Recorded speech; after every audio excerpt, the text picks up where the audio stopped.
mean, after all, not only did I live in this for a month and travel around and had a great time, and it wasn't like I ever spent a single night being like, man, I really wish I could cook a filet mignon in here. Never once did I think like, oh man, like wouldn't it be great if I had a really big sink. So recently, in preparing to renovate this thing, I watched some of these van life videos. I smell bullshit. Ladies and gentlemen, welcome back to Between the Sharks. Behind me, as some of you may recognize, is my 1973 Chevrolet G20 murder van.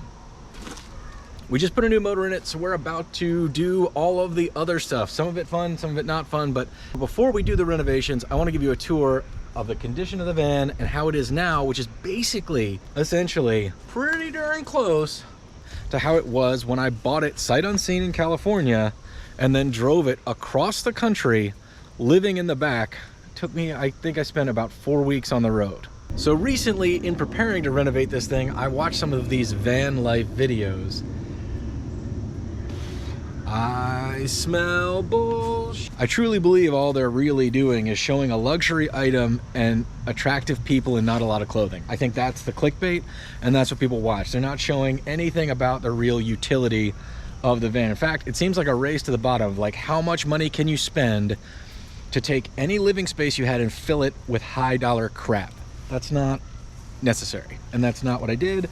And I just want to show you, because I had a really good time doing this before, I guess, van life became an elitist thing. This was like living in a van down by the river days. Like, it was frowned upon to live in a van. And I live in a van down by the river. So anyway, let's start with the outside. Let's start with the outside. We keep walking around it. So this is exactly what I was after. A white windowless van. I had zero plan when I started this journey. I wanted the windowless van because it allowed me the opportunity to stealth camp. If I was trying to save money because I didn't really have a lot, and I paid $2,500 for the van, and I thought, well, if I can, you know, drive it up the coast and then turn it around and drive it across the country, if I can stay in it most nights, then I don't have to pay for a hotel. Now, it really didn't take long to learn that campsite fees were going to add up real fast. Maybe not be as bad as hotel rooms, but they were going to be expensive. So I was hoping to do a mix of travel, both the sort of outdoorsy, wildernessy, in the wild kind of camping, but I also wanted to see a lot of the cities and towns on my way back because I'd never spent any time in the Southwest. So I wanted to do some urban stealth camping.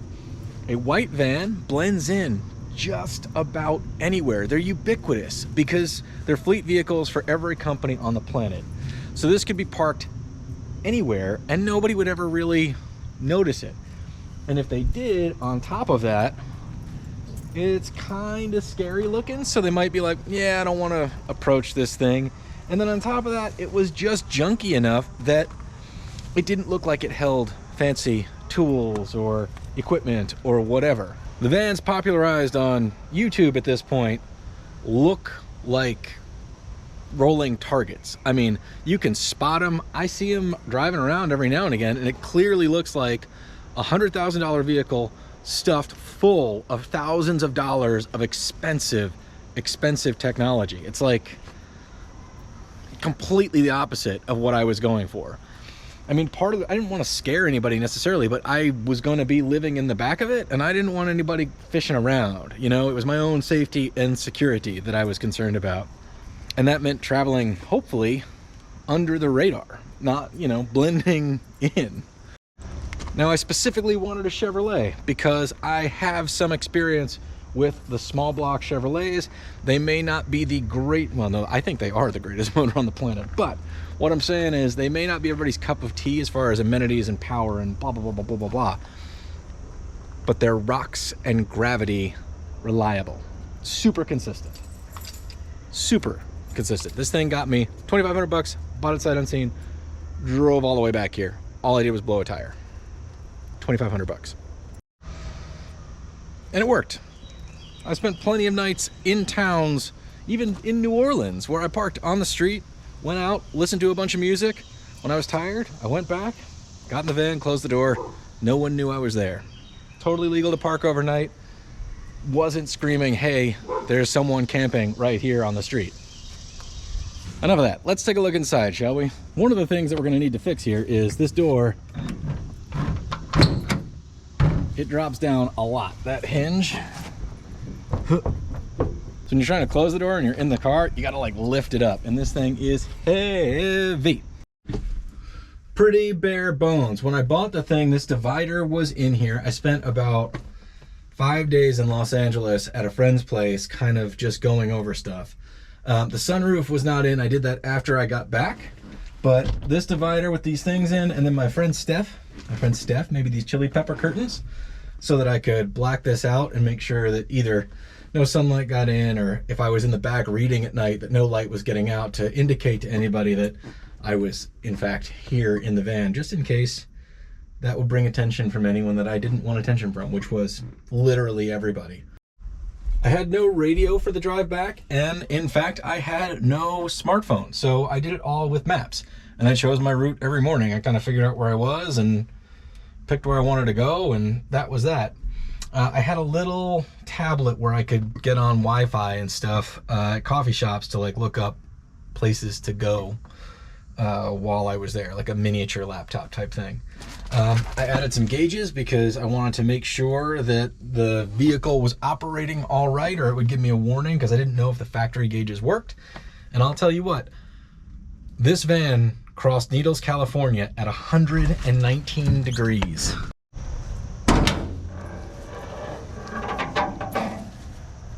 There you have it, gang. So gang, this is pretty much how it was. This was already built in and here, and I had a, a used futon mattress. Now, one of the things that I think is really ridiculous about all this van life stuff is they seem to fill these vans with as much crap as absolutely possible. Thing is, I'm sitting on the floor and it's kind of spacious. There's plenty of room. Everybody seems to be building bed platforms that put you sort of right here. Now, I toured as a roadie a little bit, and I lived on tour buses, so your bunk was really, really, really tight, and you never wanted to hang out in your bunk. Sleeping in your bunk was fine, but you didn't ever want to be in there. And I'm not saying that I want to hang out in my van, but like, as a place to take a break from driving and like go find a pretty spot and then just open the doors and sit and chill for a minute, look at some maps, that type of thing. The last thing I wanted to do was be crammed up in here with stuff. Now, obviously, I didn't have the time to build anything if I wanted to, but in our renovations, we're not going to be doing any of that stupid, ridiculous. We're not going to see how much we can fit in here. We're going to see how little we can live with in here. These are actually, I think it's like I bought an IKEA shoe holder thing. I mean, this still has most of the stuff. So it's like sunscreen, rubbing alcohol. Oh, these are in here. So these are mosquito curtains I got at IKEA. So they're not called mosquito curtains at IKEA. They're sheer somethings. I can't remember what. And I had a curtain rod that went from here to here, and I could hang up these mosquito nets if I was ever in a place where I could kind of camp with the doors open. I also had another set of mosquito nets for those little curtain hooks that I screwed in. Also IKEA stuff. And I had one other set of chili pepper curtains that would cover one door or the other. A lot of it's still in here, but basically this was storage. Oh, somebody gave me an inverter, so that's gonna go in, but that was not with the van. I made a stop at Harbor Freight, bought a jack, bought basic hand tools, set of wrenches, set of ratchets, jumper cables. You know, it's all still there. And I even saved the piece of the roof vent. That's good to know, actually. One modification I did make while I was in Los Angeles at a friend's place was I cut this roof vent in. I heard it was a thing. I don't know. It leaks a little bit at this point, but I think the best benefit of it wasn't even the venting, but it's the light, right? Most of the light that's coming in here that's not bouncing around through the doors is coming in because that thing, you know, is translucent. So got more of the shoe rack stuff in here. Irish Spring soap, vice grips, registration, you know, a little bit of dish soap, sure. That is the actual cooler that I bought at a Goodwill or Salvation Army or something for 10 bucks, something like that. And it actually, just saying, the vintage coolers work way better than the new coolers, but it was everything that I required, would keep stuff cold for a few days at a time. It wasn't like the apocalypse, you know? I don't understand the amount of effort put into a refrigerator in a van. Like, you gotta power it, you gotta do battery maintenance, it takes up space. Like, this also doubled as my seat. So if I was more at like a camping area where you were sort of allowed to be, which there, you know, there are some of those where you didn't have to pay, I would just take this guy, sit it on the ground, I'm in business. I didn't have to carry camping chairs, I didn't have to carry anything. Like, it just doubled its function. Now this little unit was already here. We shot kind of a short film, and so this is all just decoration from the short film in here, but I think that water is actually original to my trip. It's interesting. It's empty. Does it have a date? Yeah.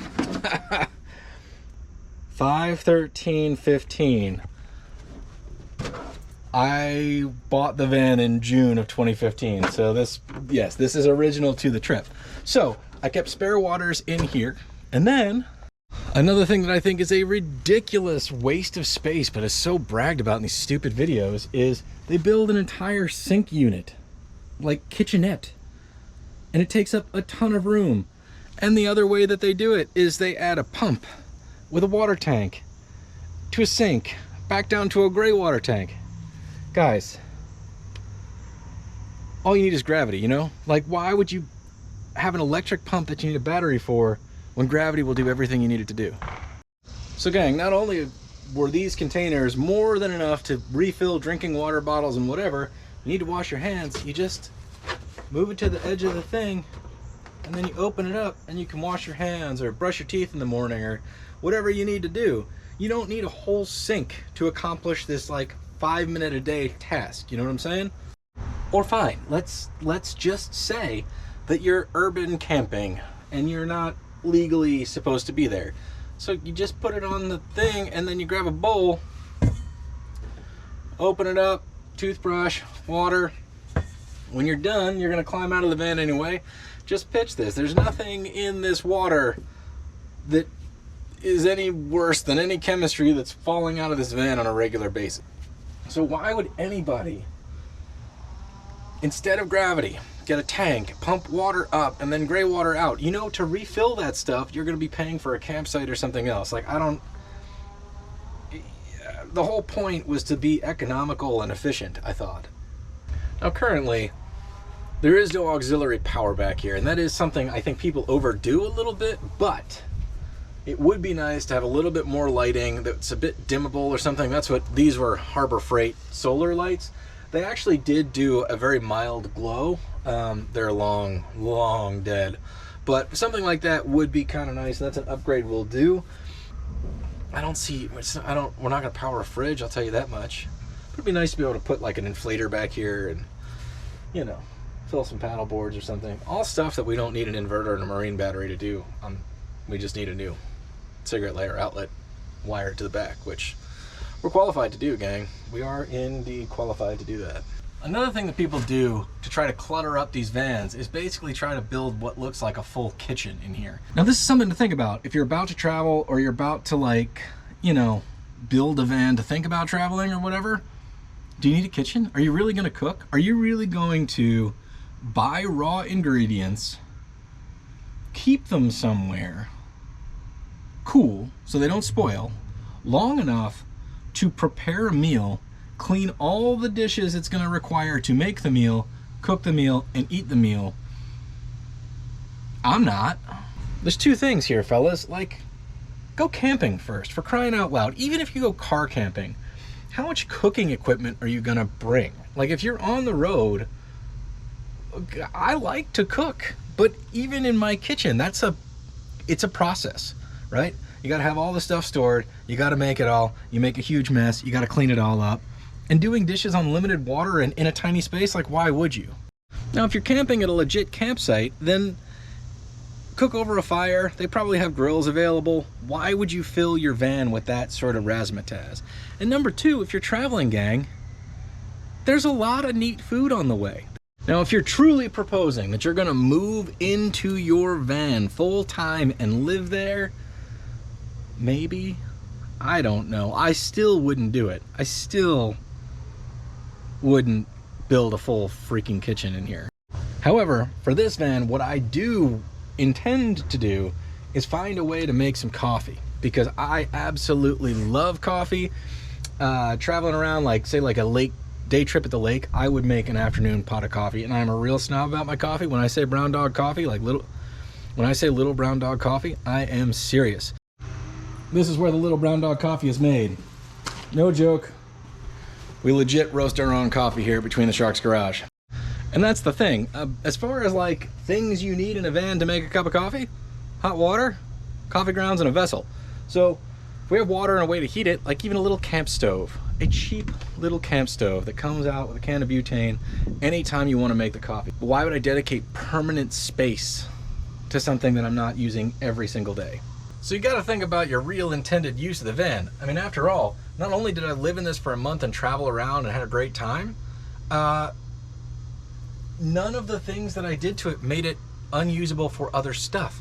This has been used to transport construction material and bicycles, and been lent to friends to move mattresses, all while still being ready to go back out on the road on a moment's notice with the exact same comforts that I had. And it wasn't like I ever spent a single night being like, man, I really wish I could cook a filet mignon in here.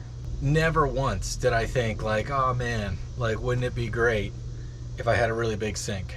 If you haven't figured it out yet, I think space is the key. There's a lot of space in here, but if you fill it with a kitchen and a sink and a toilet and a refrigerator, then there's no space. Right now, we got a ton of space. So what I want to do is make sure that it looks neat and tidy. Surfaces are cleanable. They need to be lightweight, and they need to be light colors. That's basically kind of the thing, just to make sure that the van feels kind of nice and open, that it's a comfortable place to ride in. I also am going to add some soft surfaces, because the quieter the better, gang. And if everything's like a solid surface, well then, boy howdy, does sound just echo right around. Gang, I grew up on James Bond, so I love gadgets as much as the next guy, especially gadgets related to automobiles. I also grew up building forts, so like the idea of having amenities is really great in theory, but the reality for me is space is the most important thing. Everything I'm going to trade space for has to be worth it. So this really is, in my opinion, this is really all you need for a great adventure on the road in a van. And the van life videos,